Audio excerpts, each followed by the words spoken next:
Hi guys, so kabalo di mo karon guys na kaila diba mong rini ano nga yun, basta rini siya guys na patay na siya guys of si Divine, namatay na po guys. Tapos I don't know if kaila mo Sir Kevin and Elma, i-search lang ninyo dire sa YouTube, i-search lang ninyo Sir Kevin and Elma,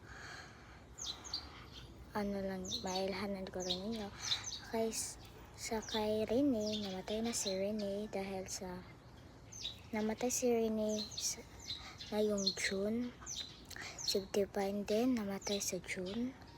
And si Elma ag si Kevin, kung di pa mo kaila, i-search lang ninyo, nag-break up na po sila. Tapos yung barilan sa school sa asan ngayon, nagposel sila.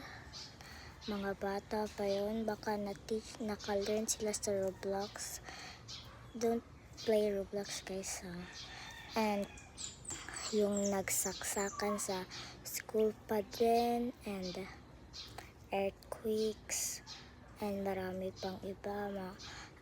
Pare na dito lang sa Panabo, ang kalat ng buko kanang padulong siya sa misa niya, mag-misa siya, nabangga siya, and maraming bad luck ngayong June guys. So pag maglarga mo guys, magano lang mo ha, magpray mo kay God, and stay safe, and have a nice day.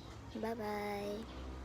May nakalimutan akong sabihin, may nag-away, may nagsaksakan din na students yapon. Like, pinatay ang babae, pinatay ng babae yung babae kasi nagselos. Ewan ko sa kanila, mga college na sila, bakit ba kayo mag-selos-selos? May iba pa ba naman ng lalaki dyan? May babae din na sinaksak din ng lalaki kasi nagselos din. So, ewan ko sa kanila guys. Bye-bye. Bye-bye guys.